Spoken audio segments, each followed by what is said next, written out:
Okay, it looks like we have most folks back on, so we will go ahead and get our agenda kicked off again for the afternoon session. We are going to start with talking about fundraising this afternoon. And to begin, Melissa is going to talk about the Historic Preservation Division and some of the grant opportunities that are available through the statewide Historic Preservation Office. So, Melissa, I will turn it over to you. Thank you, Danielle, and thank you for taking care of the slides for me. So I greatly appreciate that. And welcome back, everyone. Hopefully you had a good lunch.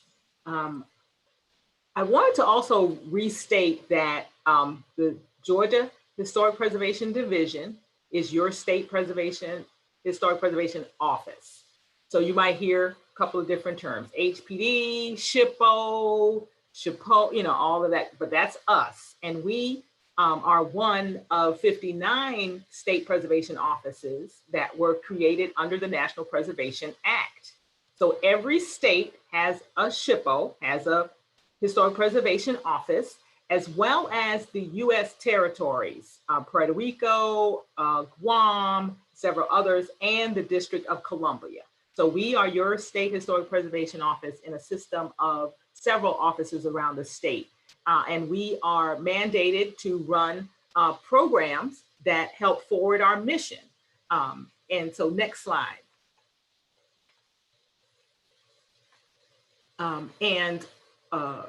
The way we forward our mission is working with you as constituents, either working with private residents, property owners, concerned citizens, and also through state government, local government, city or county local governments.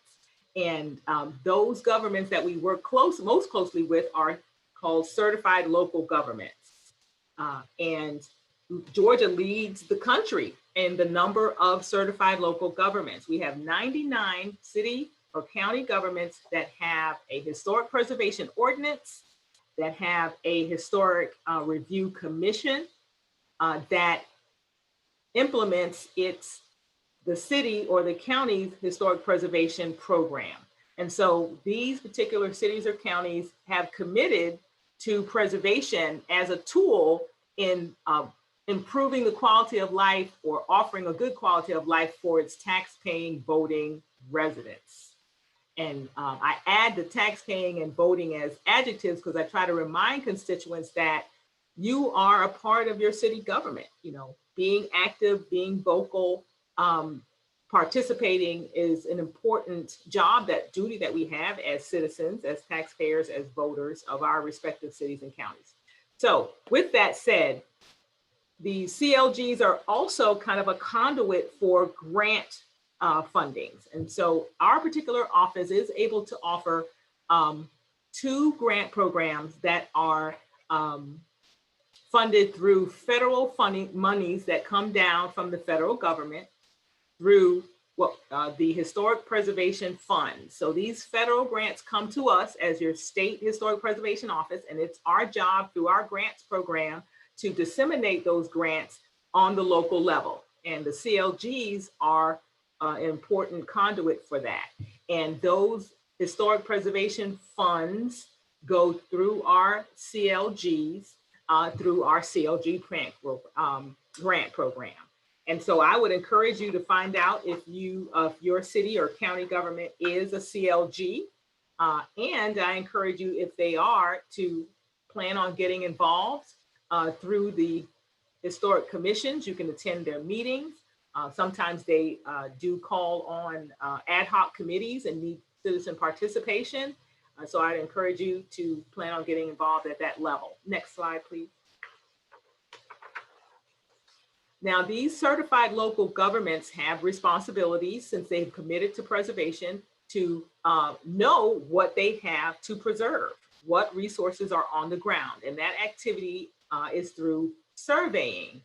So you hear about surveys in terms of collecting public opinion, but in this case, surveying means getting a count, getting an assessment of what historic resources exist in that city's boundaries. That information helps them in their preservation planning, in their preservation programs. And it also helps them to designate local districts. So we talked earlier about the National Register as a listing of significant places, spaces that tell of American history that we maintain as a country, but we also on a city and county levels can maintain local districts or name local districts as well. The CLGs can name local districts as well. And the survey activity is a big part of what's funded through our office. So when we get the federal funds from the federal government through the Historic Preservation Fund, we then fund these surveys. And our certified local governments are required to survey their historic resources every 15 years. And so they apply to us through the CLG grants program to help pay for surveying on the ground. Next slide. And that particular survey work, while it is a big part of the city or the county, the CLG's activities, there is another aspect that can be funded through a CLG grant, and that is education and outreach. Keela Span mentioned during her presentation before lunch that this is an important aspect that's often overlooked when it comes to educating the public and specifically underrepresented communities that aren't aware of the processes, aren't aware of the vocabularies, and aren't aware of what the opportunities are under the various preservation programs. And so your certified local government can apply through the CLG grants program to do education, outreach, and the gathering of information beyond surveying. Your CLG can use funds to nominate places to the National Register, to create design guidelines that will ensure that residents are aware on how to be sensitive to their historic properties, how to invest rather than put money into lessening the value of their historic property, as well as other creative ways of promoting preservation as a tool for everyone. Next slide, please. So the surveying that we talked about is a big part of planning, knowing what you have on the ground in order to plan. And in grant language, planning is referred to as pre-development.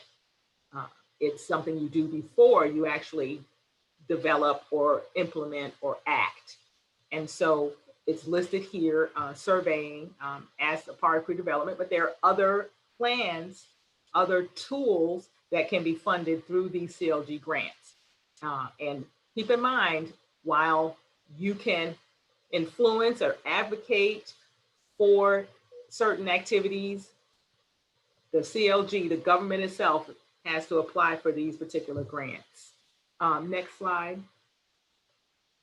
So under pre-development, you're going to hear from Ben a little bit later about those different tools that fit under pre-development.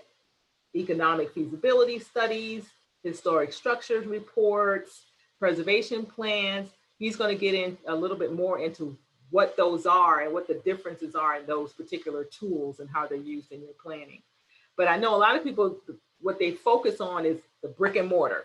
I gotta save my church. I gotta save my school. I gotta save this resource that is demolishing before my eyes. And that's development. That's when you actually get the tools out. That's when you actually are doing the work on the resource itself.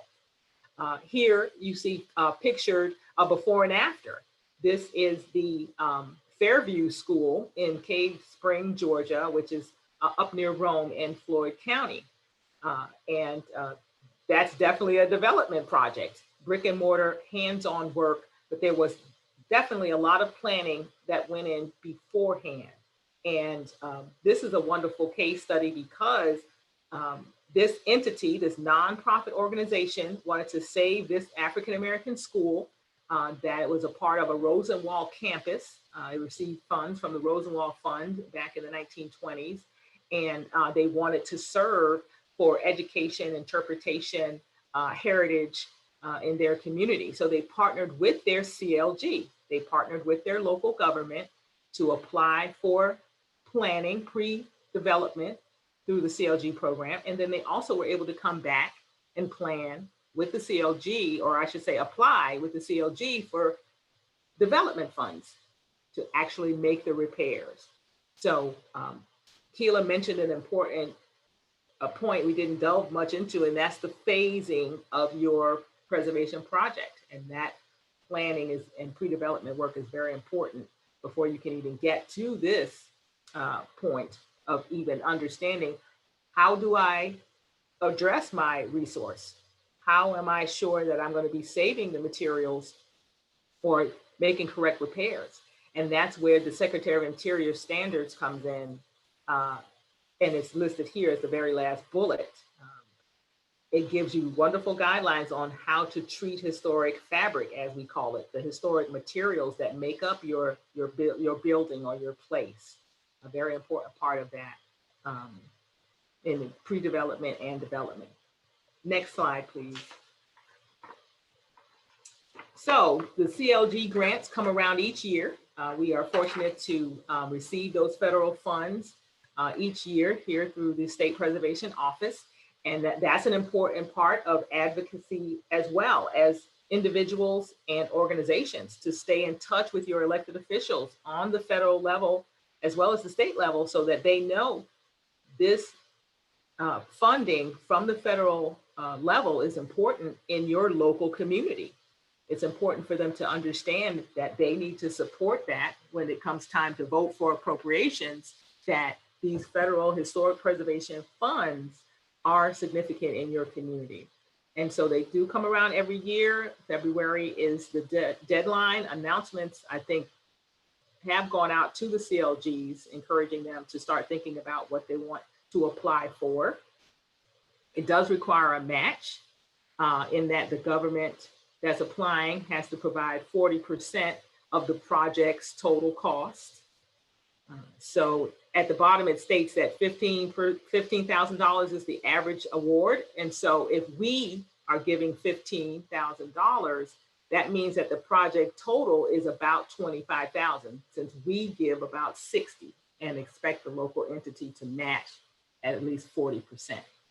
And that particular match could be cash that the city or county government uses, or the staff time, the in-kind human resource that is applied to the project.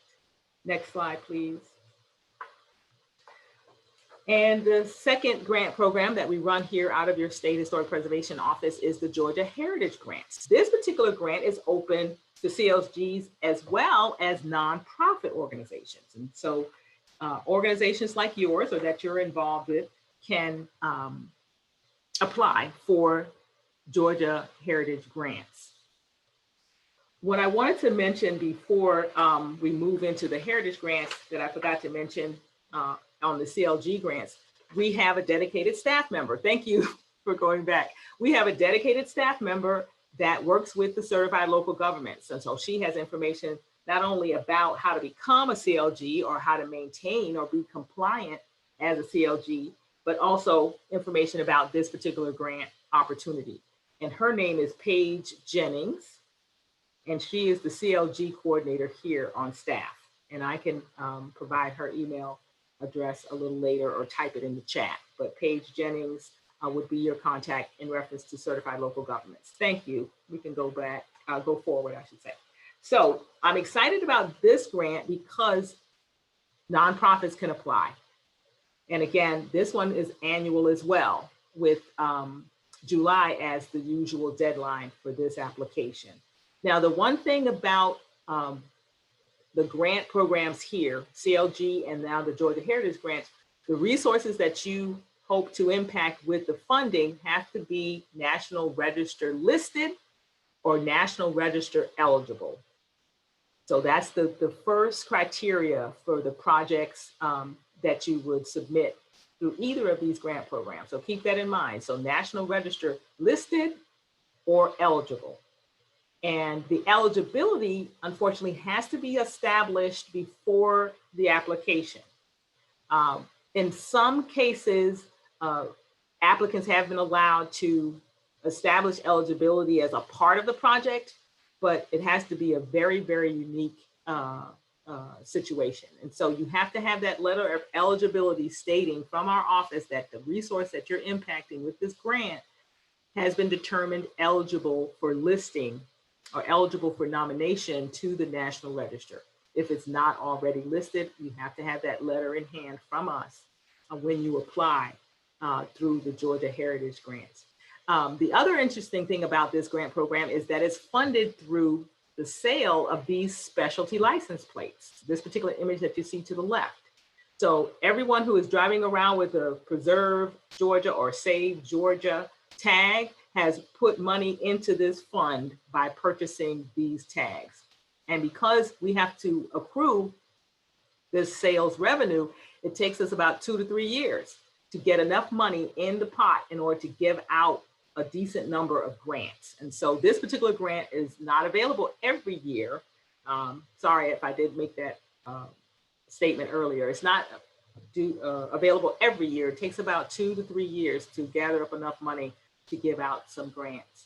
And so because of that, it's very competitive. So if you think you are interested in this, be ready to compete, because CLGs can apply for this fund as well. Next slide. So like the CLG grants, it does require a match. So even as a nonprofit applicant, you have to be able to show that you can cover 40% of the project budget.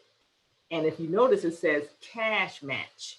So whereas governments could count their in-kind staff time, here you would have to be able to show the cash. Also, let me say that church organizations, congregations are not eligible for this particular grant due to the mandate of separation of church and state. So unfortunately, grants would not be able to apply, but other 501c3 organizations can apply, and your 501c3 status must be active and in compliance at the time of application. It also notes here that the property must be listed on the Georgia Register. Each state does maintain its own register. Here in Georgia, our register mirrors the National Register. So you remember earlier I mentioned that Georgia has about 84,000 resources listed on the National Register, but those resources are on the Georgia Register as well.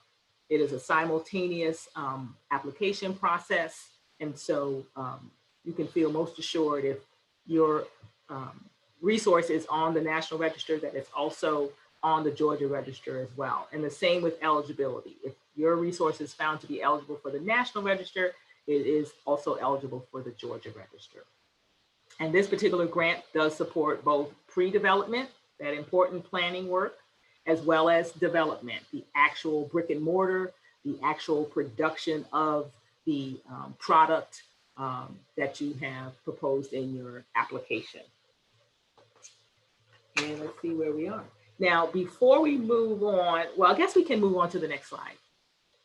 And so Allison Asbrock is our grants and outreach manager, but we also have a grants coordinator that supports her. Her name is Mara, that's M-A-R-A-H, Grossman. So I also will put her email address in the chat. So if you want to communicate with her about the Georgia Heritage Grants, you can have 2 people to contact. I also want to share with you that we have a new sub-grant coming through our office for those properties damaged by Hurricane Michael. I know Hurricane Michael took place in 2018, so the federal government is a little slow in bringing the support. So this will be a reimbursement type of grant that property owners and governments can apply if the property was damaged in Hurricane Michael, and if there is the necessary documentation, photographs that are date stamped, and receipts and assessments that were made to show that it was damaged by the hurricane. There are specific listings of counties that are eligible for this new grant, the Hurricane Michael Assistance Grants, and Mara Grossman will be your contact for that information. And the deadline for that particular grant here, I don't have it listed here. I want to say it's in late January, but Mara can give you that specific information. And then last but not least, just want to do a quick rundown on National Park Service grants. We here at the state office are often asked to comment or help review if applications come from Georgia to these national level grants. And Allison Asbrock would be knowledgeable about these grants as well. And those grants include, from the National Park Service on the federal level, the Underrepresented Communities Grant. That grant they did award in 2019. I have not seen the 2020 announcement, so it may not have been funded this year, but hopefully it'll be back in 2021. The African American Civil Rights Grant, Keila Spann mentioned that grant. The deadline I show was December 15th, but she mentioned that there was an extension. And that particular grant speaks for itself in terms of the subject matter, African American civil rights sites and places, and it supports documentation, planning, as well as brick and mortar. The Equal Rights, the History of Equal Rights Grant, HER is the acronym HER. So this particular grant is a new grant from the National Park Service, and it hopes to support the preservation of sites related to the broader struggle of achieving equal rights in the USA. And so women's equal rights struggles, other racial minorities as well, and African American sites. And so that's another opportunity. And then the Save America's Treasures grant. That grant's been around since about 1999. And the deadline for the History of Equal Rights grant I have shown as December 15th, so check that quickly. And then the Save America's Treasure grant has a deadline of January 26th. And Save America's Treasures requires that the resource have national significance. Thank you, Danielle. I just saw that. So she has listed here all the other grants that are available. And then through our national level preservation organization, the National Trust, there is the Action Fund.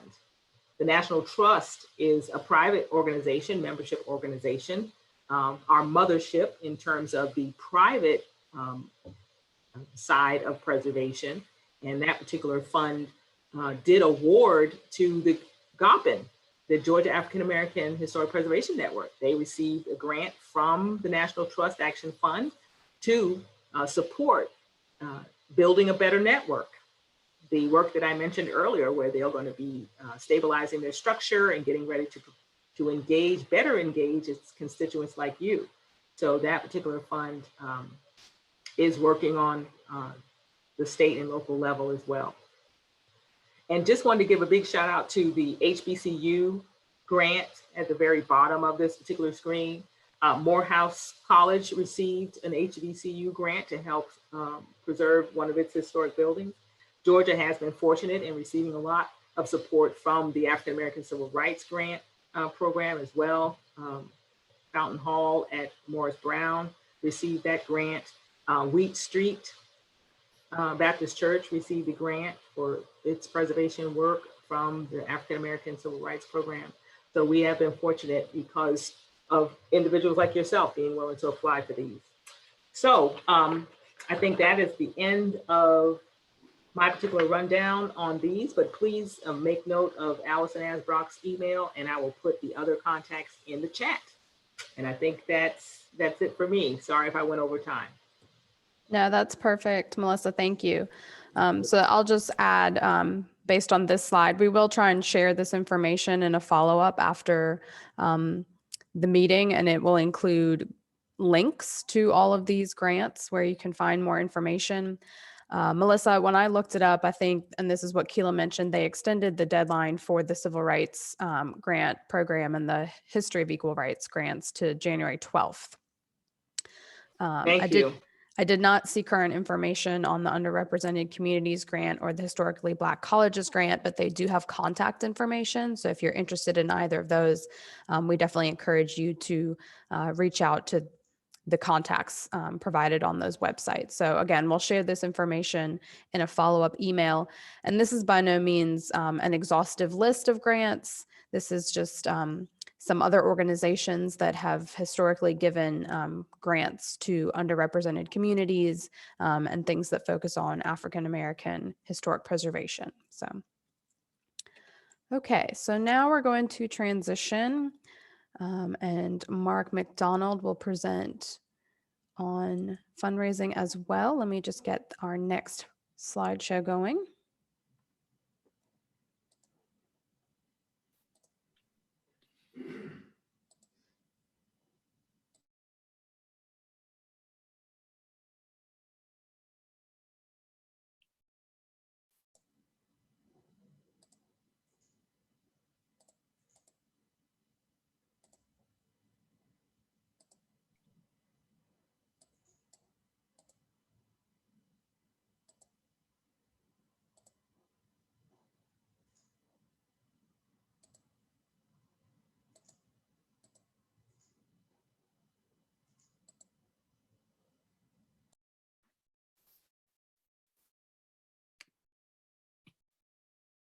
Okay, are you finished, Danielle? Yes, you can go ahead, Mark. Okay, well, thank you, Melissa. I think that you might agree with me, Melissa, as I say that this is really a golden era of grant funding from the federal government and for African American resources. I don't remember a time in my 35 years working in preservation when there have been so many grants specifically for African American historic resources. So this is a good time for all you to take advantage of these grants. So I'm going to be talking about something that's very much related to what Melissa presented. And I would say that the grants are a key part of fundraising, but there's a whole nother aspect of fundraising, which is raising from the general public, not necessarily from foundations, governmental entities, but from people who might support your cause.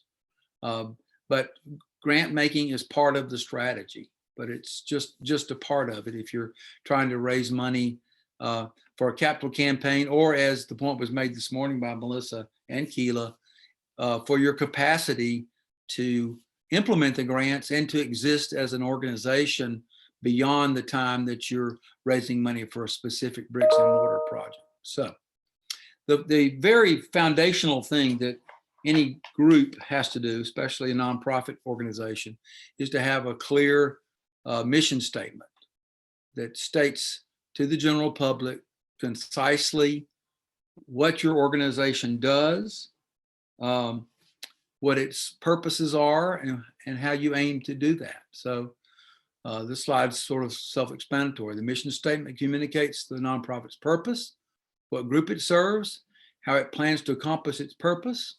For a new nonprofit, developing a mission statement is a critical first step in defining what the organization plans to do and what makes it different from other organizations.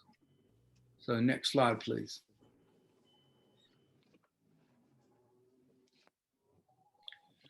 So here are just some key points about our mission statement: is to make it clear, make it concise, make it informative, make it open to participation, and to make it so it can be memorized. And everybody who's on the board of the organization should have it memorized so they can, as Melissa pointed out this morning, if asked what it is in an elevator, give it someone before they get off the elevator. So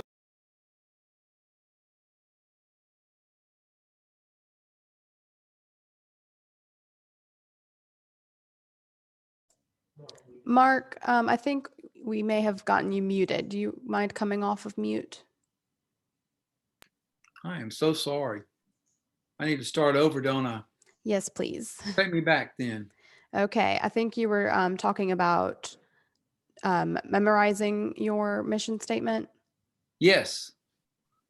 So everybody on the board of an organization, all its staff should have the mission statement memorized so they can recite it if asked on that elevator. So it needs to be drafted in a way that it is susceptible to being memorized, so that it's clear and not very too complicated or overly wordy. Okay, next, please. The next thing that's really important for an organization that's seeking to raise money, especially in a capital campaign, is to develop a case statement. And this is basically what your strategy is, what you're raising money for. When you go out to, especially to foundations, but also to the general public. The case statement forms a basis for all of your donor communications. It provides a resource for those soliciting donations on your behalf. So if you really want to raise serious money, you need to have a committee on your fundraising of your board or your organization, and have these people tasked with maybe each person's going to visit 5 or 10 people, and they need to, everybody needs to be saying the same thing. So it provides a resource for those soliciting donations on your behalf. Importantly, it tells the organization's mission, tells your vision for the future, how you're going to transform the building you're working on, what it's going to look like afterward, and what it's going to be used as.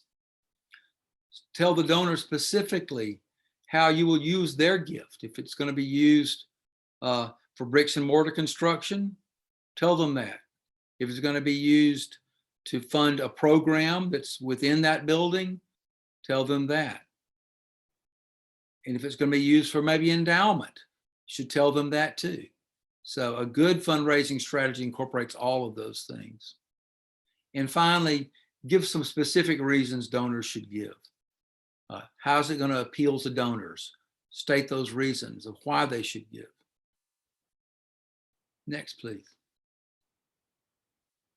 Obviously, in a campaign to raise money, you need to get the word out. People need to know what you're doing and how you're progressing. So you need to develop a media plan. So you need to keep your local media informed. Send out media advisories anytime that you're going to have an event, anytime that you hit a fundraising milestone. You're trying to raise $500,000. When you hit the first $100,000, get out a media advisory telling people what your progress is. So you just want to keep your fundraising cause, your organization in front of the public at every step of the way. And then press releases. So this is really important. A lot of newspapers, especially local newspapers these days, don't have a lot of staff. And we find that if we send a press release to a local newspaper, they will pretty much run the press release exactly like we send it. So we get to tell our story the way we want it portrayed in the paper. So this is really a relatively easy thing. You need to provide full details of what's going on, tell them when it can be released. This is a really important thing. You can embargo your press release so that it's not released until a certain date, so that you can coordinate all of your other media strategy along with it. And if it's in 5 or 6 newspapers all at the same time, it can create a buzz for you. So give all these details and try to distribute it as widely as you possibly can. And this, of course, doesn't just include newspapers. Also, radio stations, especially talk radio, they're starving for people to come on and talk about things that are going on in the community, and television stations as well. Next, please. So this is just an example of a press release. You'll see that it has for immediate release at the top. It should have a contact person for follow-up. This is an actual press release about when we kicked off our West Atlanta Preservation Initiative in historically African-American neighborhood along the Beltline. We got a tremendous amount of coverage on all platforms, magazines, newspapers, television, radio. Rose Scott did a great series on site with us, did a sort of an interview with us, which is really great. So Tracy's is our media person, our communications director. Her name's at the top. So she coordinated all of this, but that could be a volunteer as well. So this one is for immediate release, but it can have a date there at the top as to when it should be released. And most respectful media outlets will honor your request for something not to be released until that date that you put on the top. Next, please. So here are just the things you can do with your own internal communications. How do you communicate with your audience? Obviously, if you have a newsletter, whether it's a 4-color glossy thing or if it's just something that you run off on your Xerox machine and mail out, it doesn't matter. Use it to your benefit. This is your newsletter. It's your time to tell your side of the story and feature yourself. Social media is so important now. If you don't have a social media platform, then you're really missing the boat, because this has an unlimited audience, obviously. You put something on Facebook, somebody repost it, people that they repost it again. It really can be basically an infinite number of releases to people. E-blast, very inexpensive, very efficient way to get the news out. Your organization can subscribe to a number of services that will get your e-blast out. They're relatively inexpensive. And post-COVID public events. There's nothing like seeing things with your very own eyes. So in our West Atlanta project, which got such great media coverage, we had a number of public events, tours of the houses.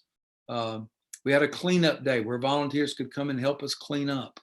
We just a number of things throughout the year at different intervals. When we were at different stages of a rehab process, we would have public events.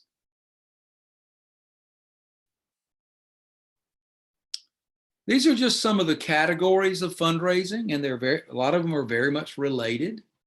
The first one is friend raising. This is a term we use, trust a lot, when it's not necessarily trying to raise money, but just getting people exposed, developing a relationship with people who may give you money later. So a friend raising event is something you probably don't charge money for people to come to.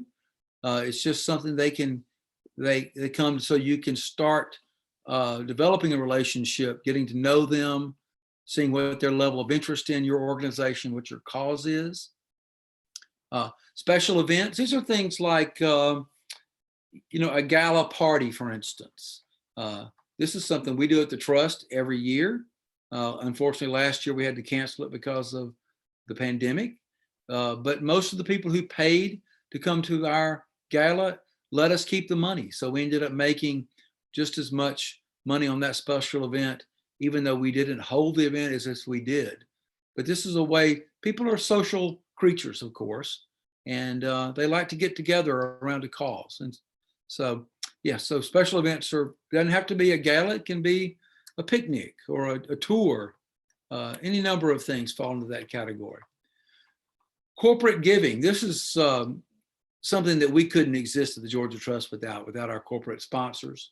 So anytime we have an event, whether it be at the statewide office or at the Hay House in Macon, which is our house museum in Macon, we try to get corporate sponsors for the event so that we know before we even hold the event, it's going to make money because the corporations have ponied up to sponsor the event, to put their name out there.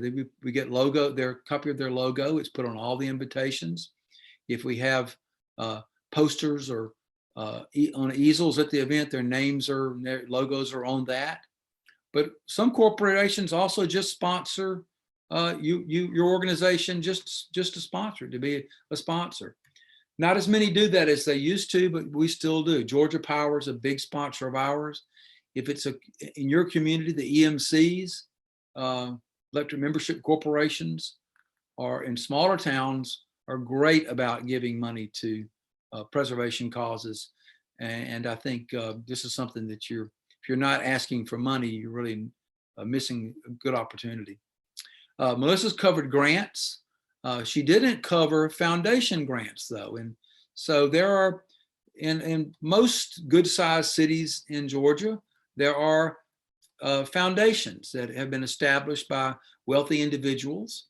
There are community foundations that manage money for wealthy individuals, and they give out grants. So you need to find those out. There are websites, foundation websites, where you can find out where those grants are. And we can share that information with y'all as well after this is over.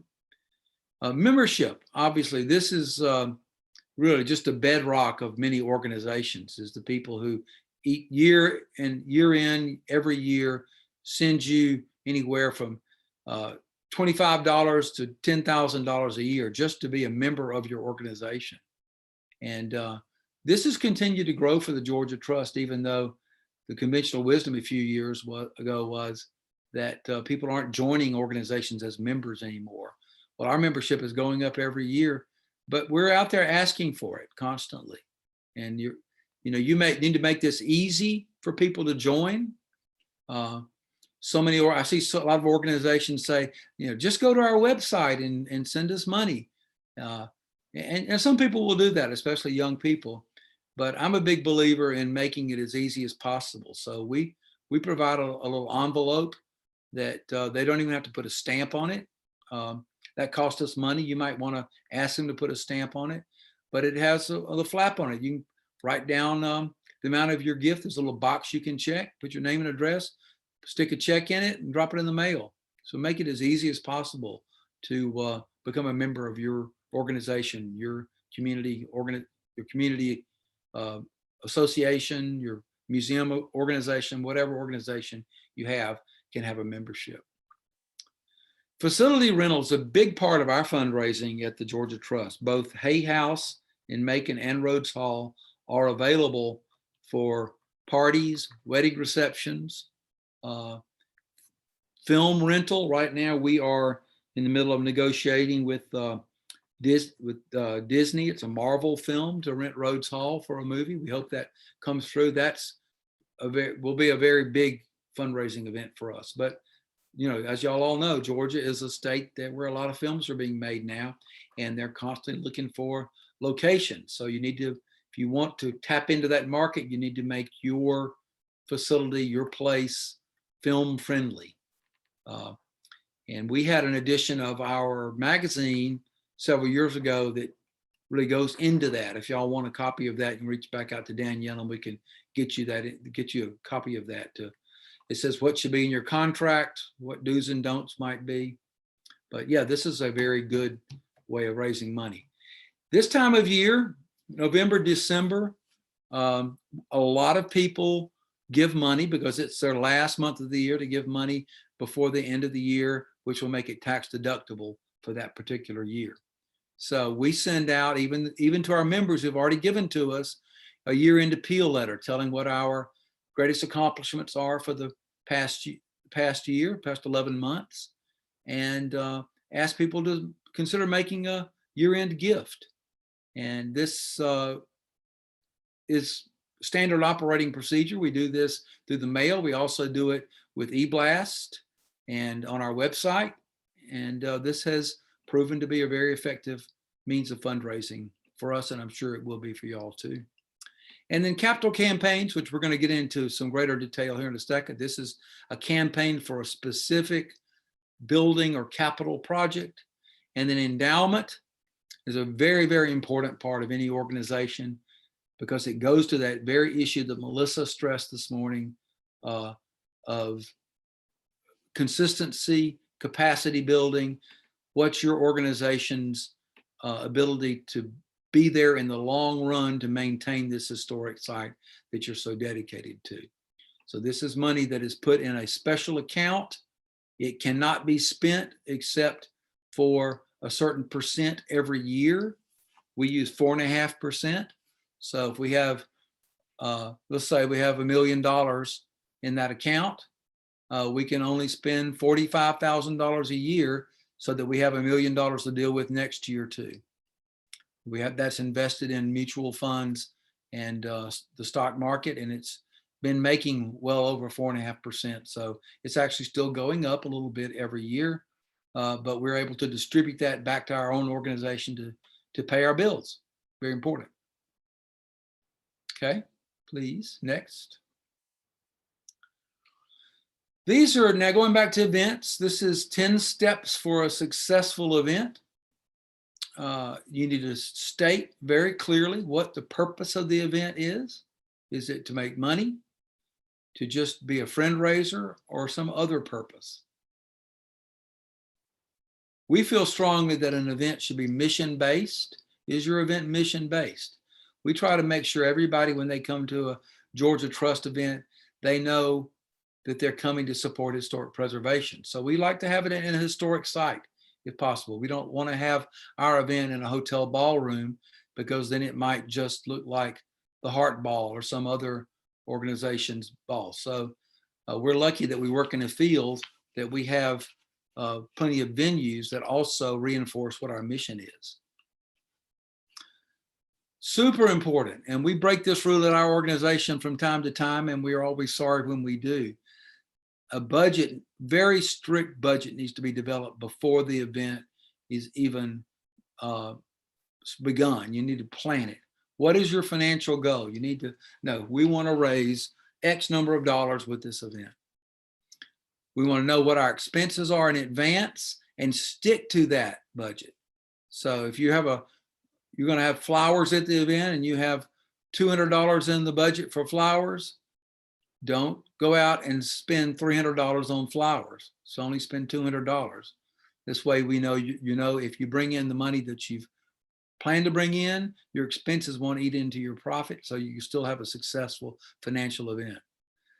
Is it worth the effort? Great question. If you're spending so much time on the event, your staff is spending so much time there neglecting other things that could be more fruitful or more necessary, then you have to ask your question, is the event really worth the effort that it's costing you? And key point I already made before, sponsors are where the money is. So you need to have your expenses completely covered by sponsors, if possible, before the door is even open for the event, so that anything that comes in at the event is going to pure profit. And number 4 is you need to identify who is your audience here. So you need to figure out who are we attracting to this? Are we attracting the same people who came to the event 3 months ago? I think a good strategy is you have certain events that are marketed maybe to young people who don't have a lot of money at their disposal. Other events that are marketed to an older crowd of people who have more disposable income, so that your events are diverse and you're not asking the same people to come to the event over and over again, which can develop something we call donor fatigue. People just get tired of coming to your event, giving you money over and over again. So keep some diversity up between. And always a key point, secure good leadership. There's a great saying in fundraising that people don't give to causes, they give to people with causes. So find yourself a good event chair who has a lot of contacts, who knows people, who's a people person who's well liked. Have a good planning committee, can give your staff not just advice, but can help them do work.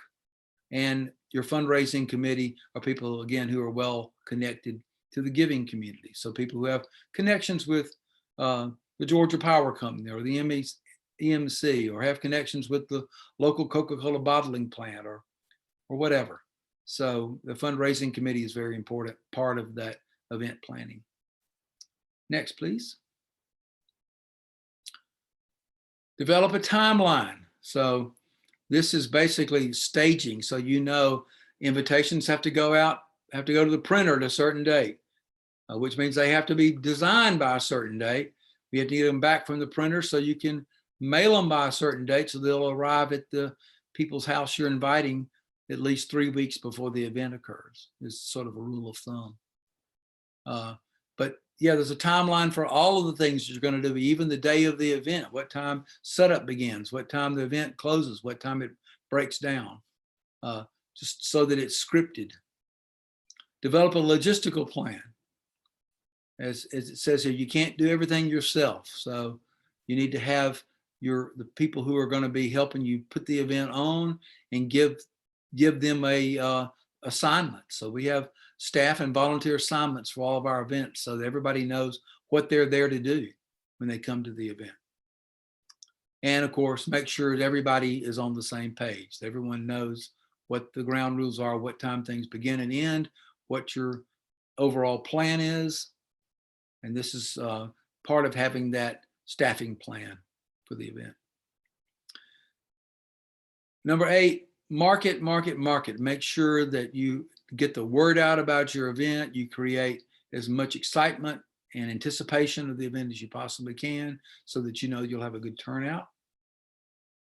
Know your financial procedures. We like to have everybody pay before they come to the event. I think this is what is meant by ticketing. So everybody who comes to the event should have already paid so that you don't have to try to collect.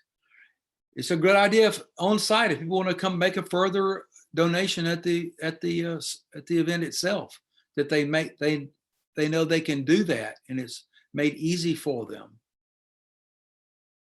And then finally, you can't say thank you enough to people who support your organization. So after the event is over, it's successful, write thank you notes to say thank you to everybody and wrap up the event and tell them what a good time everyone had and how much you appreciate their generosity. All right, going back to grant funding. So you might think that with the grants that Melissa outlined, that most of those are government grants. This one is really about finding grants from companies, corporations, or private foundations. And idealistically, you might think that if you submit a great grant application, that it's within the giving area of the foundation who gives out money, that there's going to be a qualitative analysis and you will get the grant. Unfortunately, in the real world, again, people give to people that they know, who they feel are trustworthy with their money. So we have found that we have a lot more success going to, say, a corporation's grant department. If we have some inside track, if we have a board member who works for that company, who can write a letter of support, if we find out who's on the grant review panel, and we have someone just call them and say, listen, I'm a member of the ABC Rosenwald School, and this is great. They're doing really wonderful work. I hope you will give it favorable consideration. This is really important. So use your board connections to try to bring attention to your grant application, because they get a lot of, all of these people get a lot of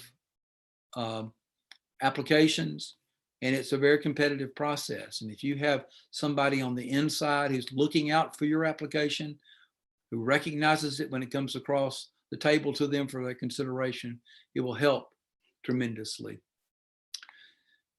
Existing corporate donors, they tend to give to the same organizations year in, year out, because they see that they are trustworthy with the money.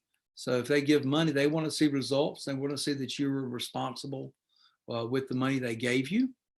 And if you are responsible, it'll put you in a lot better position to receive a grant in the future. Local community foundations are really wonderful.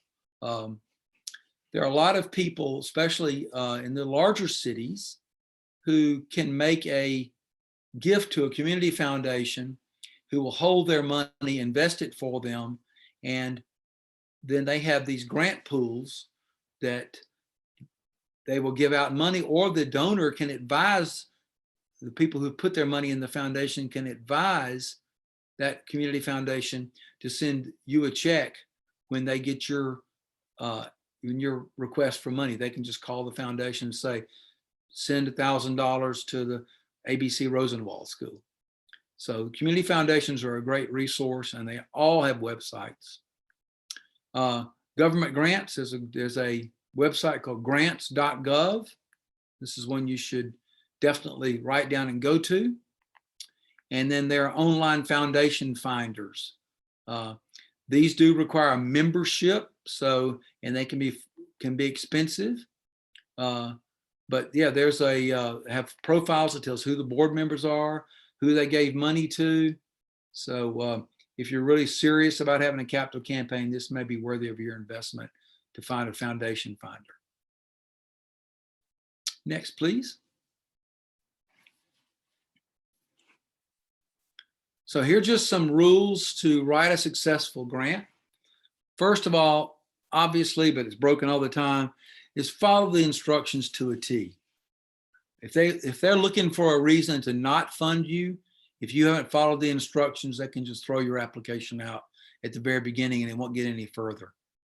During the process, if you have a question, I think it's a good thing to reach out if they have a staff person and ask them a question about the process, because what this does is it's the beginning of you developing a relationship with that staff person, and they will remember your grant application when you send it. So if there's something you're confused about, or you just want some clarification, and they have a staff person contact at that foundation, please reach out to them and ask a question. Find out what these deadlines are. Melissa talked a lot about the deadlines today. You need to start working on these. Don't wait until if the deadline is September the 15th, don't wait until September the 10th to start your application, because you may need some piece of information that you don't have that's going to take you 2 weeks to get. So I would really start, if the deadline is September 15th, you need to start the 1st of August, 6 weeks ahead of time, to make sure you can get the information that's called for on the application. This is part of do your homework. Have somebody else read your application before it's sent to make sure it's clear. And Bryn Shonday, our development director, writes most of our grants, and she always asks me to proofread it before time so she can make some corrections to make it as clear as possible. Because you may assume because you understand what you're asking for, the reader will understand it, but sometimes that's not the case. And finally, tailor your request to the foundation's giving areas. You will see every foundation's website will say what they give to. If you see one that says historic preservation, that's great. A lot of them might not say that.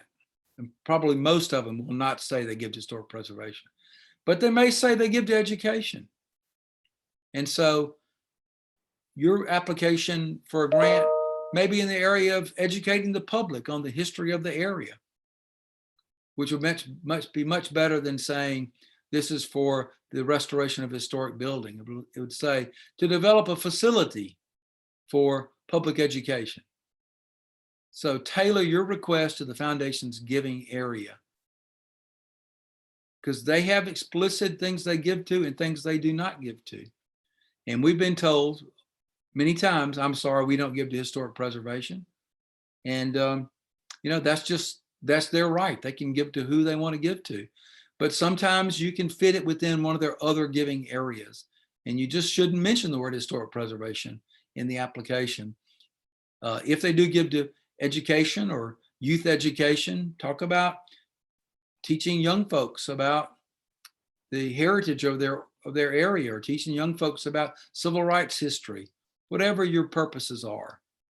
It's important that it be a part of that foundation's giving area or else you may not get funded. Next, please. All right, I promised we were going to get into capital campaign. So just to be clear, make sure y'all all understand what a capital campaign is. A capital campaign is a special fundraising drive for a specific purpose. Usually it's for building construction, building expansion, development of some larger mission that, and you're only going to have a capital campaign every minimum of 5 years, sometimes maybe only every 10 years, because they're large. Capital campaigns are large, and you just can't run one every 5 years. And you're going to probably have to take on at least a part-time person to run your capital campaign, to coordinate all of the different moving parts of a capital campaign. So there are even organizations that help you run a capital campaign. We have several in the state of Georgia who are quite good. And we can provide you the names of those later. But the very first thing you need to do before you run a capital campaign is develop a needs assessment. So you may ask, what is a needs assessment? A needs assessment is, what are you raising the money for? What does your organization, what does your building, what does it actually need? Well, if it's an abandoned building that needs everything, then you basically need to say it needs a roof, a new foundation, new heating and ventilation and air conditioning, new interiors, new windows. Just go down the list and come up with a price for everything that needs to be done there. So it needs to be a comprehensive price so that you know that you can finish the job for what you're doing, for what the amount of money you raised. Second, determine the feasibility. Obviously, if you're a startup organization, you don't have a lot of existing donors, people don't know about your organization, it's probably not going to be feasible to have a $20 million capital campaign. You need to have a basis of support before you do that. So after you do the needs assessment, you need to determine whether or not the donors are out there for your organization's planned capital campaign. If it is feasible, then you move to the next box and you establish your leadership in all of your committees. Set your goals, your budget, and your timeline. So what are your goals for your capital campaign? How much money are you going to raise? What's your budget for the capital campaign itself? You know you're going to have to spend some money to raise the money. You're going to have to develop some printed materials. You may want to do a video that you can put on your website. You may want a special website. You may have parties, special events, and those are all going to have expenses. So that needs to be part of your budget, because those are going to be subtracted from what you raise, of course. Come up with a really effective brand for the campaign. This is super important. It needs to be an appealing brand. It needs to tell people just by its brand what it is you're doing. For instance, when we ran our $2 million campaign to restore Rhodes Hall, we called it sustainable preservation. We had an effort to make Rhodes Hall a green building. So that was part of the brand. Acquire a lead gift. This is super important. A lead gift is that first gift that gets you started. So our lead gift for our $2 million campaign was a $400,000 gift that got us going. We had a donor in hand we knew would get us going. So you've got to have that lead gift so that when you set out to raise the money, you already have some momentum. So in this phase, you're keeping your campaign relatively quiet. You're just talking to people quietly. You haven't announced anything through the media. So you don't want to announce you have a capital campaign until you have at least 50 to 75% of your money raised from donors. And this doesn't have to be a person. It can be a grant application for a foundation. It can be one of these government grants that Melissa's been talking about, or it can be a private donation. or a group of private donations. Once you are to that 50 to 75% level, you can announce to the public that you're having a public campaign to restore your historic building. And then you're going public with special events, direct mail solicitations, web-based solicitations, and you also have a donor recognition at that point. You're starting to tell people who else is given to the campaign, things that are going to be named for certain people. You might want to name every window, perhaps, for people who give $10,000, get a little plaque put under the window that has the verbiage that this window's restoration was made possible by a gift of Mr. and Mrs. John Doe, something like that. Next, please. So yes, these are slides which just go over the same thing that I've already been talking about. The needs assessment is identifying everything you can think of, get a cost for each item, prioritize needs and wants, prioritize the entire list, consider a maintenance endowment at 4% annual distribution.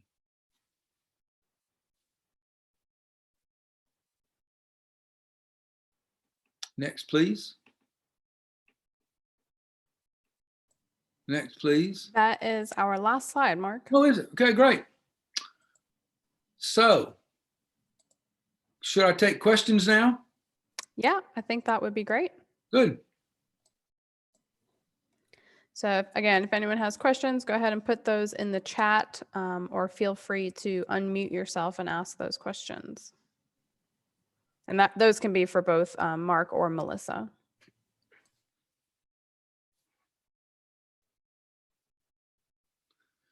The project that Melissa referenced earlier, the Fairview School up in Cave Spring, Georgia, I will say was a lengthy process because she was dealing with a small, very, very small town.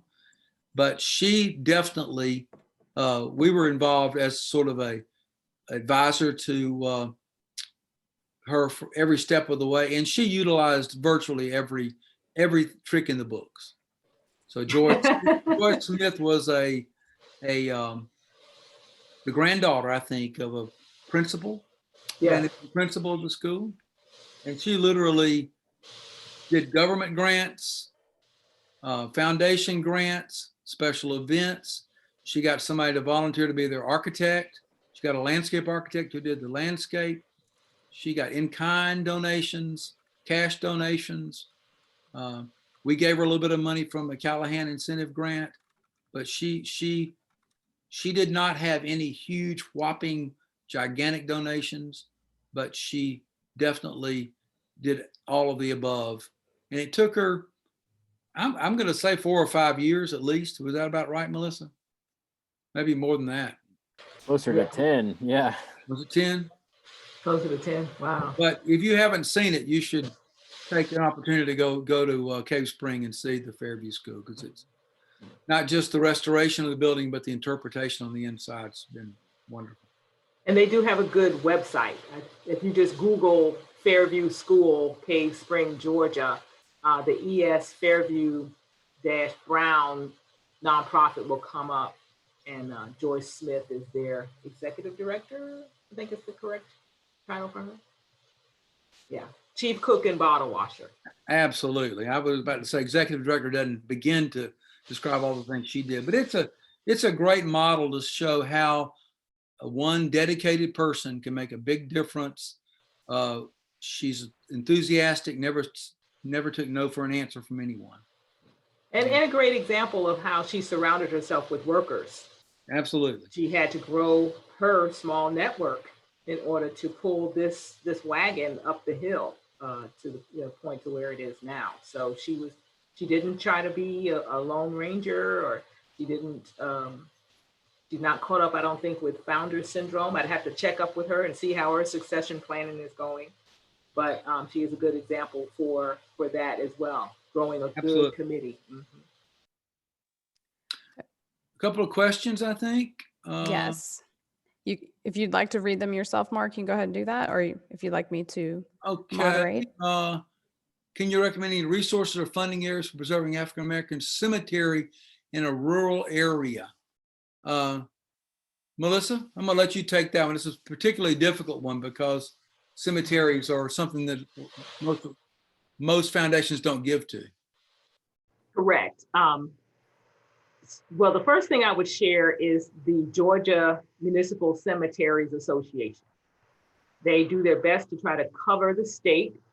Even though the title says municipal cemeteries, they do also provide technical assistance and information to nonprofit entities interested in cemetery work.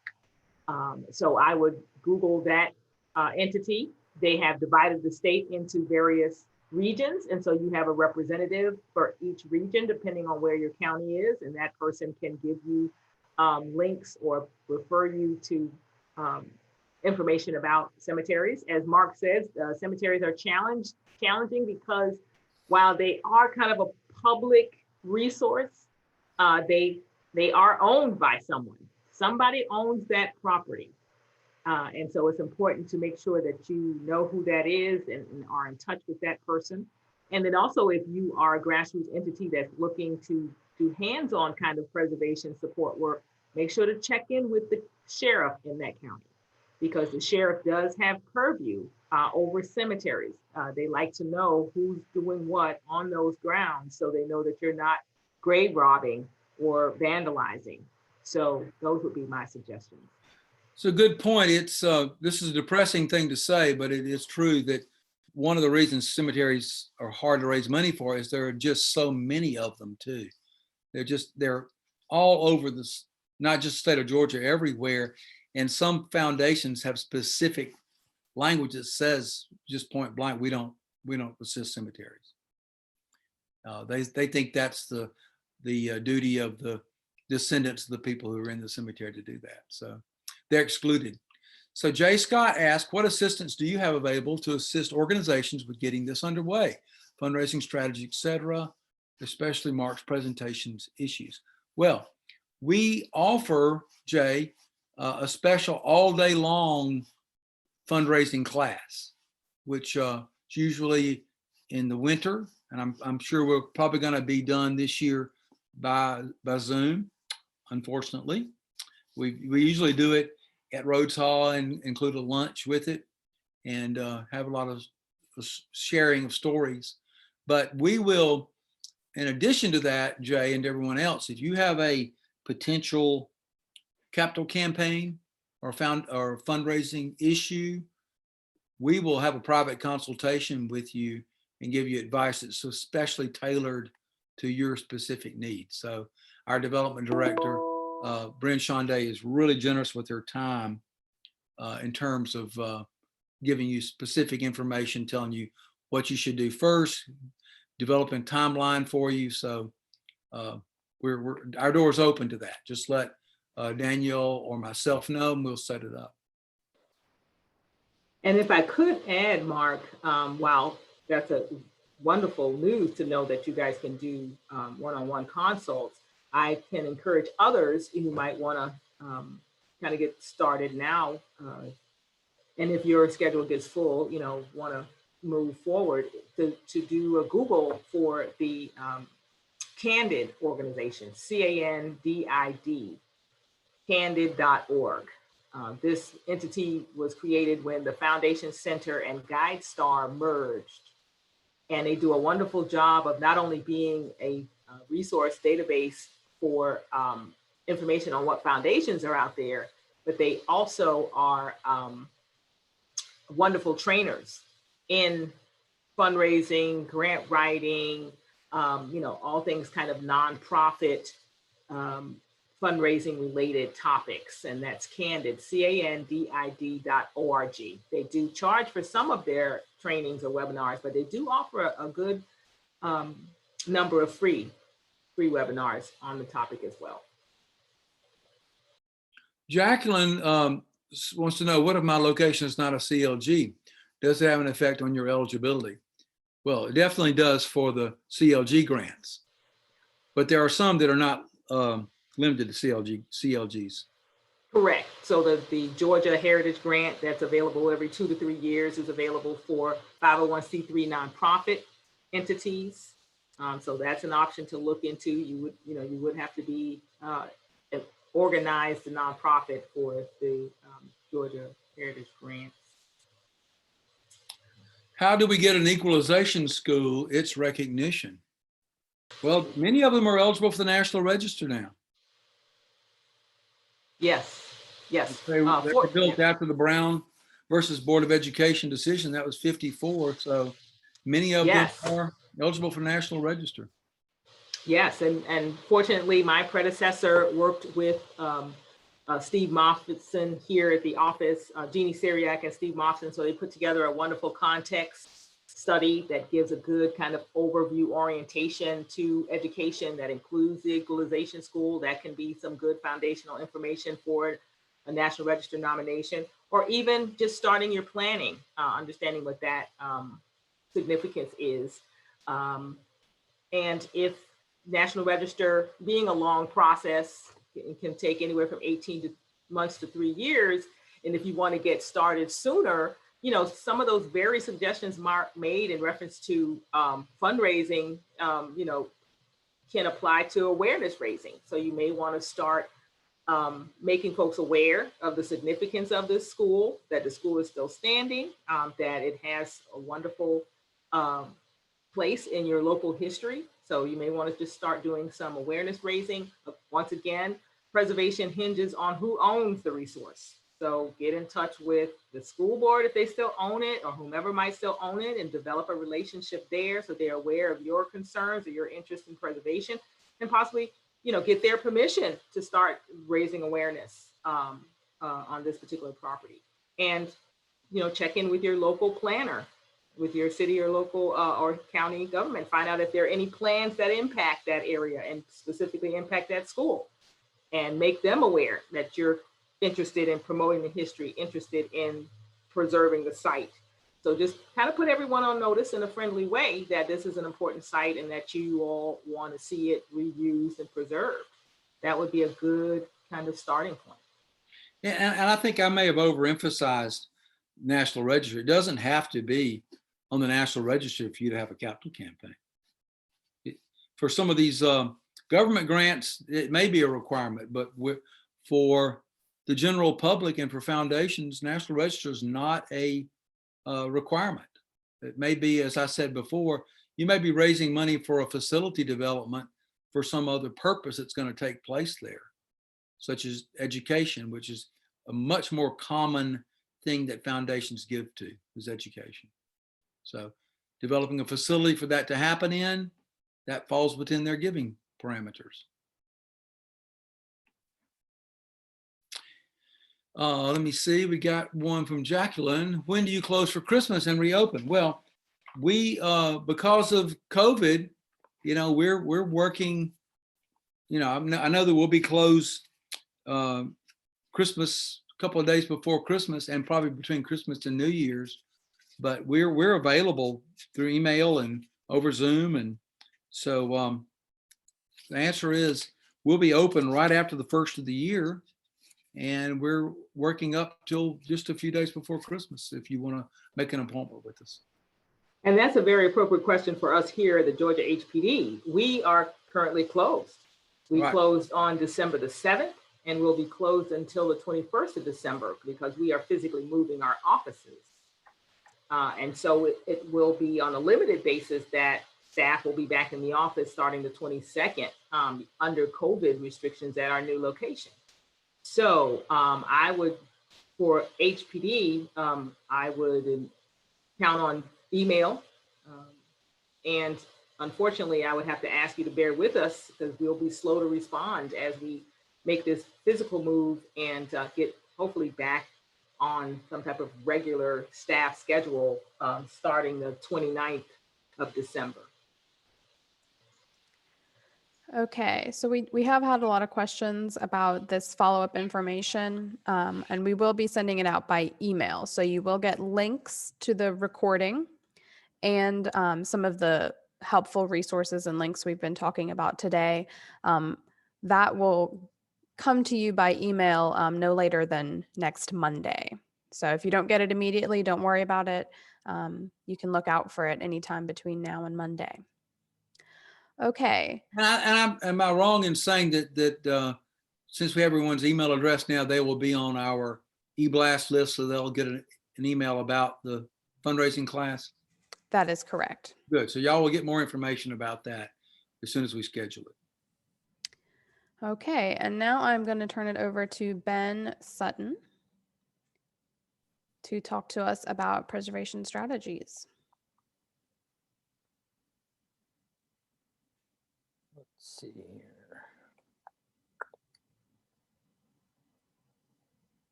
All right.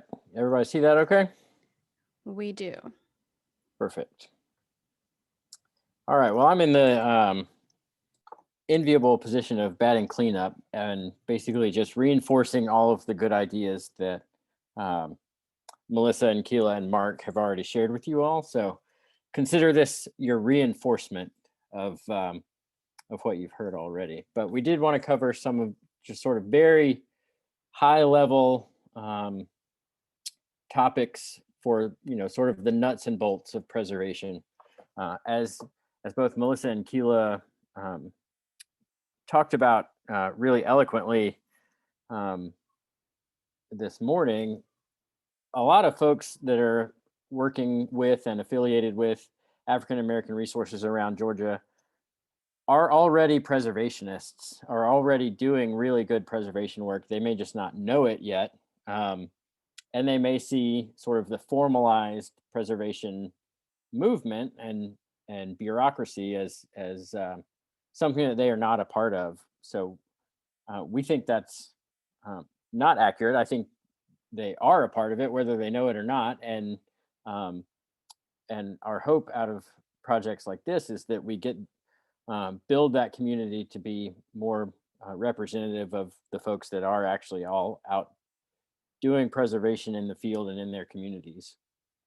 So to that end, we're just going to cover, I'm going to cover just sort of some of the vocabulary that you might come across in preservation work, things that might seem a little formal compared to what a lot of folks are doing, but just sort of the vocabulary you need to be familiar with. And one of the things that we've already mentioned a couple of times today, and that if you've applied for any of these grants, you have run into, the Secretary of Interior standards. There are a set of 10 standards that are applied to preservation work all across the United States. The Secretary of Interior gets to have their name on the standards because that's where the federal legislation placed all of the preservation work. But you can generally think of these as the 10 commandments of preservation, and they will be, in order to not have arbitrary decisions and sort of literally a standard, you'll find that most organizations, most grant giving organizations, most local HPCs, basically every level of preservation will refer to these standards. So the idea being that everyone will be following the same rules. So I won't go into strict detail on these, but they are something you need to be familiar with, and they are a good guide for making good preservation decisions when you get into the project. So some that really stand out to me that are important to understand, and sometimes people aren't, or sort of counterintuitive to what people think of as preservation. Changes, number 3 there, changes that create a false sense of history. A lot of people think that when they are doing preservation, they should reflect an idea of history as opposed to what the history actually is. Colonial Williamsburg is probably the most obvious example of this, where they created a lot of what they thought history should look like as opposed to what history actually was. And as a preservationist, you should always be most motivated by preserving and representing what history actually was and what is there at the resource. Obviously, distinctive features, finishes, and construction techniques should be preserved. A lot of times with vernacular uh, resources, you're not going to have a lot of distinctive features or finishes. Obviously, it's not going to be a high style resource, but you can consider construction techniques as something that should be preserved. The way the building was framed can be significant, things of that nature. A really big one: repair instead of replace whenever possible, and replace with in-kind or matching materials. So if a material can be preserved, you want to preserve it. You don't want to just come in and automatically assume you need to replace all the siding or replace all the windows when the windows can be repaired and fixed. A really important one, particularly folks interested in cemeteries: clean with the gentlest means necessary. You don't want to do damage to the resource just by trying to clean it and preserve it. And you really can if you use the incorrect cleaning detergents, or the worst case scenario, oftentimes a pressure washer or a power washer can do a lot more damage than you realize. And then alterations and additions should be compatible, but you should be able to tell the difference between the historic structure and the new structure. And potentially, if you have that opportunity to reverse a change to the building, you should be able to do that too. So if you have any questions about these, again, we'd be happy to go into detail at another time or by email. But these are the 10 standards you really should at least be familiar with, because they will come up at just about any level of preservation, whether it's local or statewide or federal. Now we've talked, as Mark said, National Register is really important. Any of us can help you sort of navigate the National Register process. But what I've found a lot of times in talking to folks that are invested in preserving particular resources is that they get kind of hung up on the National Register. They find that, or they believe that they need to spend a lot of their effort and time focused on getting that particular nomination in, and that's obviously a valuable way to spend time. It's really critical for helping to collect history and things like that. But as Melissa pointed out this morning, there can be some really high barriers to getting National Register eligibility proven when you get into sort of the academic side of things. And then on top of that, as has already been mentioned, the National Register process can be rather lengthy. It can be over a 2-year period. There's a lot of preservation that can be done before a resource is listed on the National Register, or even if it's never going to be listed on the National Register. There's a lot of research and planning that can be done outside of sort of the traditional National Register and bureaucratic framework.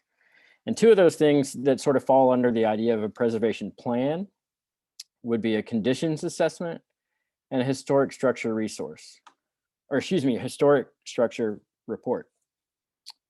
I'm going to try to hide that. There we go.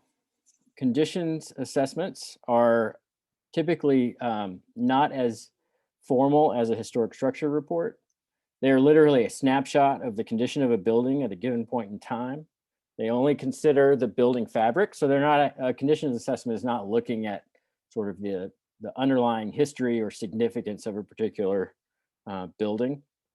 And it doesn't investigate the history or attempt to determine changes over time. So, obviously a building that's 100 or 120 years old is going to have different iterations and alterations to it. The conditions assessment is really not looking to solve those mysteries. It's really looking just to give a picture of what the building looks like now, what kind of condition it is in, and what kind of intervention it needs. So it's a really rather straightforward document, and typically heavy on construction and architectural planning. A historic structure report is similar to a conditions assessment. Oftentimes will include a conditions assessment as part of it, but it's a much more lengthy and multidisciplinary document, and it can serve as sort of a guiding planning document. So it's going to look not only at the building as it is and the conditions, but it will be also an effort to look at historic record, existing historical research that's been done on the project. Oftentimes you can, you'll have new research that also goes into a historic structure report. And then it provides the opportunity to sort of look forward. So consider different interventions that might be necessary based on the current condition, but you can also consider how the building or the resource might be interpreted. You can determine if it needs to be a restoration to a specific point in time as opposed to a rehabilitation. There's a lot that can go into this, but a historic structure report is going to be a much more definitive document in terms of the history and the condition of the building. So a lot of times it can go hand in hand with a National Register nomination as a sort of a preservation plan or a starting document. But it's going to be much more intense and a much longer report. Let's see. There we go. And just as a couple of case studies real briefly, this is the Needwood Baptist Church and School down in Glenn County. There was a 2019 place in peril with the Georgia Trust. And this is a National Register listed property. It is a very visible property. Anybody that's driven down on Highway 17 in Glenn County has driven right by this. There's been a lot of attention to this particular resource. And a lot of historical research has already been done. There's a plaque out front by the Georgia Historical Society. As I mentioned, it's listed in the National Register. When it was listed as a place in peril, there was a lot already understood about this building, but it wasn't in great shape. So one of the things that was recommended and the advocates for the site accomplished was a conditions assessment. So it wasn't necessary to sort of go in and do that deeper dive at that particular point. A lot of that had already been accomplished, but having that snapshot of exactly how the building looked right now, what its most significant needs were, was really critical at that point. So this is a good example of when a conditions assessment was the most effective planning document that was put together. And then if you contrast that with the Springfield School here in Tolliver County, I believe a couple of the advocates for this particular resource are with us today. This is in Tolliver County, about 20 or 30 minutes off of Interstate 20. And it's extremely rural, not in a location that's going to be seen by a lot of folks just passing by. And so this was a great example of an opportunity to do a historic structures report. Even before it was listed as a place in peril, the folks associated with this school reached out to the University of Georgia to their historic preservation master's program, and were able to develop a historic structures report. And this is a great example of when a report of that nature really can be effective, because if you think about it, a lot of folks that just driving down the road know about Needwood Baptist Church by just driving by it. No one is going to know about this resource without a lot of advocacy. And so sort of the natural or organic, I guess, collection of history and efforts to preserve it aren't going to happen just because of a lack of visibility. So the historic structure report is really critical for a resource like this, because it allows not just the structural report to be done, but it also provides an effort to really collect a lot of the oral histories, as we've already discussed, the written histories. I know the folks have just a tremendous amount of written resources from when this building was planned and constructed. And so this is an example of when a historic structure report really is the most effective document. And again, both of those can be done in tandem with a National Register nomination, without a National Register nomination, before, after. It's just another tool to utilize in preservation. Another thing to really keep in mind, we've talked a lot about fundraising and about projects that need to raise a lot of capital, both either through grants or capital campaigns, however it is. It can be really daunting, particularly when you're advocating for a resource that is has been neglected for quite some time. You can look at the bottom line of a construction estimate and feel like you're not going to ever get there. And even with really successful projects, it's going to take some time. Fairview School is a great example. That's a decade of effort to get there. Something to keep in mind, though, and to keep some positivity when you're staring at a daunting project, is you can take small bites of the apple. And one of the smallest sort of first bites you can take is mothballing a building. So basically, putting a small investment into the project so that you are stabilizing it, getting to a point where it's not going to deteriorate further, and you're buying yourself time to organize your committees, build out your nonprofit organization, and raise the money that's going to be necessary for further rehabilitation. So mothballing is pretty specific in the preservation world. You're securing the building, making sure that vandals aren't going to get inside and it doesn't deteriorate any further. One thing really critical, and particularly in a state like Georgia, you want to be able to secure the building, but also provide adequate ventilation to the interior. You don't want to open up a boarded up building 2 years later and find that mold has grown everywhere and now you have to gut out the inside. Secure, turn off, modify utilities and mechanical systems, and then develop and implement a maintenance and monitoring plan. So part of this mothballing plan is going to be having eyeballs on the building to make sure that it's not getting spray painted, that somebody isn't ripping off the plywood, and that there isn't a huge water main leak that's doing really destructive damage. Somebody's keeping the grass mowed, that sort of thing. And I will talk further about National Park Service preservation briefs, but there is one entirely about how to sort of secure a building when you are buying time for a larger preservation effort. Another thing to keep in mind is sort of, and both Melissa and Mark have talked about this already, but capacity building, just sort of thinking about yourself and your organization and how you can sort of take the next steps and plan for the next steps. Capacity building is defined as an investment in the effectiveness and future sustainability of a nonprofit, strengthens a nonprofit's ability to fulfill its mission over time, and enhances its ability to have positive impact. So I can't say it any better than they did. Basically, you need to be thinking not only about the project itself, but also how the project impacts your organization and how it will impact the community at large.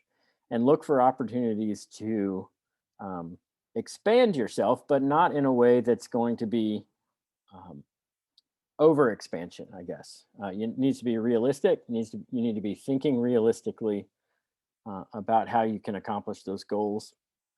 And as an example, the photo here is the house on Harwell Street that the Georgia Trust purchased from Edward Johnson. This is on the west side of Atlanta in Washington Park neighborhood.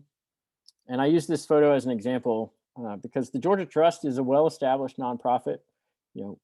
Our revolving fund program is 30 years old, but this was an opportunity for us to sort of extend what we have done, our models, and extend what we've done in the past and build some new capacity. So this particular project, we purchased the property. We actually took on the full rehabilitation of the building, which is outside of what we normally do. And it was an opportunity for us to expand our capacity, not just in what sort of staff was responsible for, but we were also able to touch on some really significant topics, both in the preservation community and in our local community in Atlanta, because taking on this project allowed us not only to, one, provide an example of good residential preservation, but we were also able to highlight some really significant African-American history in the city. Washington Park was the first neighborhood in Atlanta that was developed specifically for African-Americans.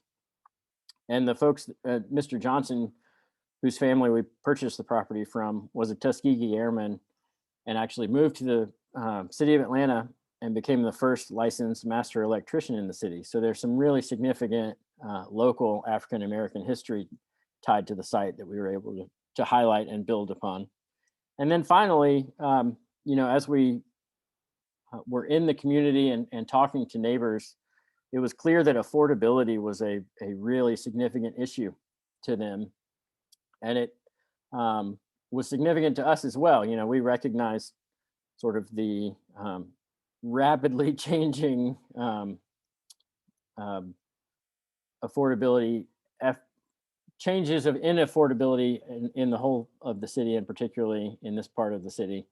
And so it enabled us to partner with some other organizations that could meet their mission as while we met our mission, and working together, we could sort of expand the scope of what was accomplished in this particular project. So it's just something that you can think about and need to think about as you are planning, not just for a particular project, but how it's going to move forward in the future. And some things to consider: how are you going to market both your particular project and your organization? I think Mark discussed the mission statement and the importance of that, but you can also sort of expand upon that and how you tell the story and how you build momentum towards folks understanding what you're trying to preserve and why it's important to preserve. But you also need to be considering outside of why your particular project is important to you, or it's important to preserve that particular project, but what is the benefit of that preservation to the larger community? How will preserving your particular resource not just save the resource, but improve the broader community? And then when you get to your end use, and again, if you're working through fundraising and writing grant proposals and things like that, these are all going to be things you need to be thinking about and have already potentially thought about. But what is the end use? What's your goal of preserving the building? Is it just to get it fixed up? That's admirable, but it's not going to attract a lot of funding and it's not going to provide a larger benefit. Does the end use fit with what the resource is? Is it a benefit to the community? Does it meet the mission of your particular organization?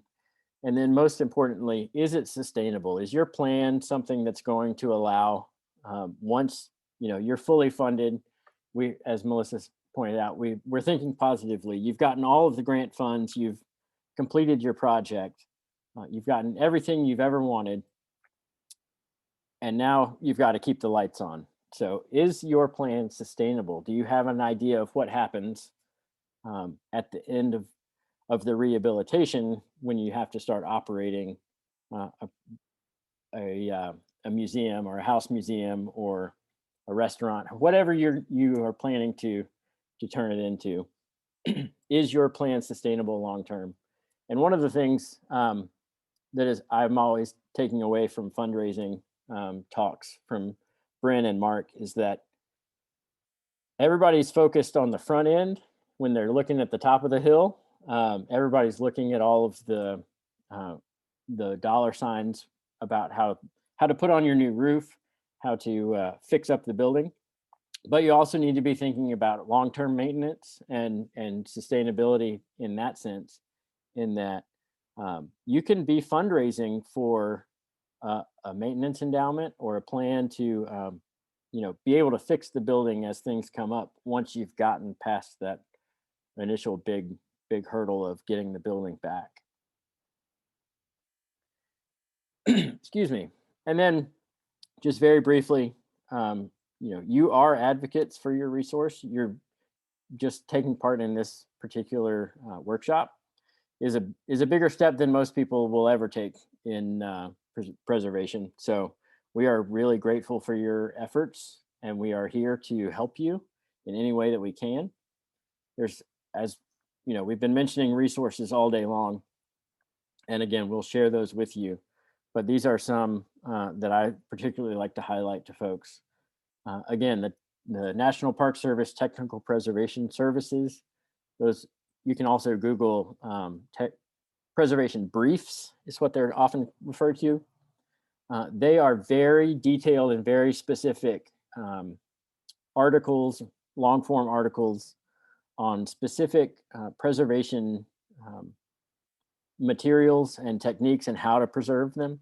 There's one on cemeteries. Again, there's one on mothballing specifically. There's one on wooden windows. There's one on brick masonry and how to preserve and repoint mortar. So if at some point you get to a point on your project where you aren't exactly sure what you're supposed to do, or you've talked to a contractor and the contractor says, well, this is how I do it, and you don't think it sounds quite right, those technical preservation briefs are going to be really important for you to refer to so that you know the best way to treat those historic materials. Excuse me, y'all. The National Trust for Historic Preservation has also been mentioned again, but I will mention specifically just 2 months ago, they produced a really thorough and well done report, Preserving African American Places, Growing Preservation's Potential as a Path for Equity. It's meant, I think the intended audience was more preservation professionals, but it's just so well done that I would highly recommend anybody that's interested in that topic finding it on the internet and reading through it. Again, Georgia Trust and the State Historic Preservation Office, we are always here to help in any capacity that we can.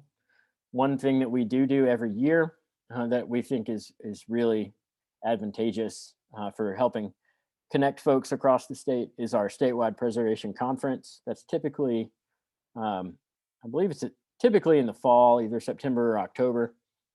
We did obviously a virtual version this year, but be on the lookout for that as well. It's a great opportunity to get together with folks from across the state that are doing preservation projects, and we can bounce ideas off of each other, meet folks, tell people best practices, that sort of thing. So be on the lookout for that.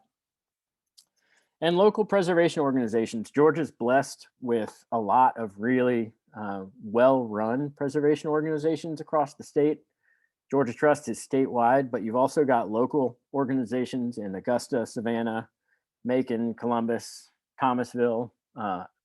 I'm missing several more. And then beyond that, you've also got historical societies and things like that. Folks that are going to be helpful, if in the very least at helping to research and sort of maybe even dig into genealogy if you're dealing with that sort of thing. But preservation organizations, whether they're local or statewide, are going to typically be a captive audience for you. They are going to be interested in what you're trying to accomplish because their whole mission is based on successful preservation, either in their hometown or in the state. So do look out for those types of organizations if you're not familiar with them already. And then Goppin has already been mentioned several times. And Melissa has mentioned the opportunity potentially in 2021 to sort of expand on their capacity. So again, I would encourage you all to be on the lookout for that as well. And that is all I've got. I did want to mention briefly just a thank you to the Williams Family Foundation and the National Trust African American Cultural Heritage Action Fund, both of whom provided grants that helped the Georgia Trust put this on. And we will be putting on several others significant African American resources. I've lost my train of thought. Please forgive me. We will be doing workshops similar to this throughout the year. So if you liked it, please spread the word. We want to build this capacity both in our organization and across the state. So we're grateful to these organizations for helping to facilitate that. And with that, I will stop sharing my screen and we can open the floor again to any further questions. Thanks, Ben. All right, so we have a few more minutes. If anyone has any questions, feel free to put those in the chat or ask them verbally. This is Melissa. I'll chime in with the first one, Ben.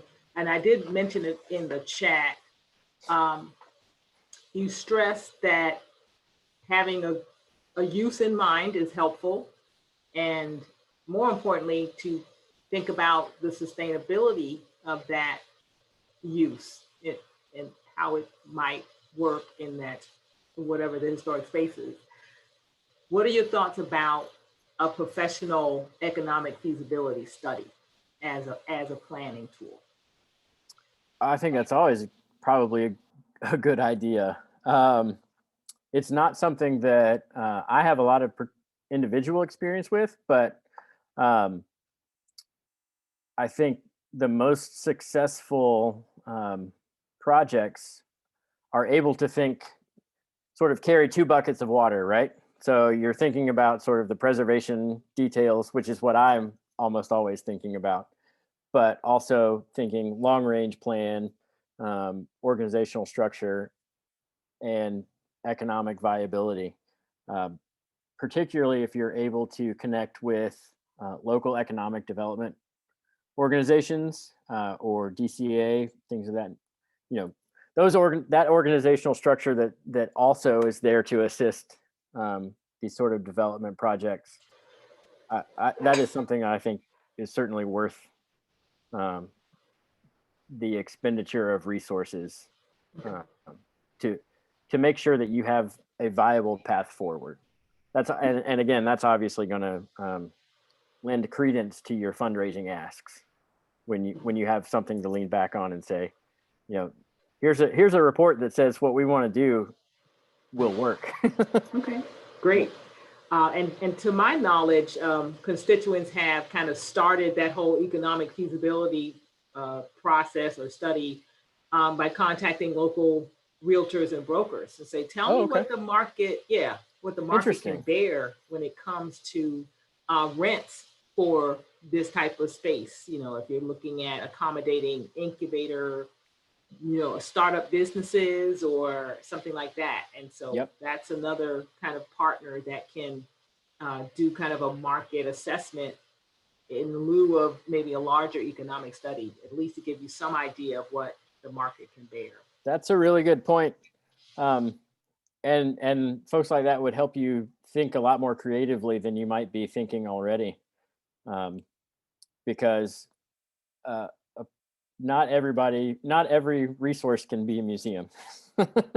You need to be able to keep the lights on, and a lot of museums can't keep the lights on. So thinking creatively about how you're going to use your resource, something that could bring in a stream of revenue, is going to be very important. Thanks. All right, does anyone else have any questions?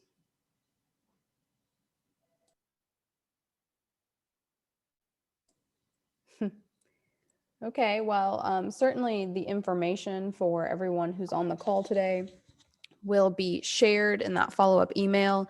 So if things occur to you after the fact, feel free to shoot an email or call up our speakers today.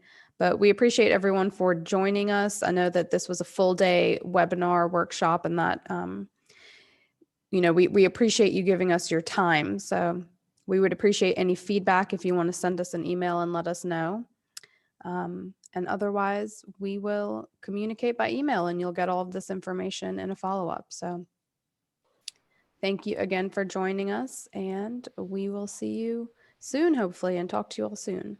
Thank you. Thank you all. Thanks for having me. Thank you. Thank you. Thanks, Marilyn.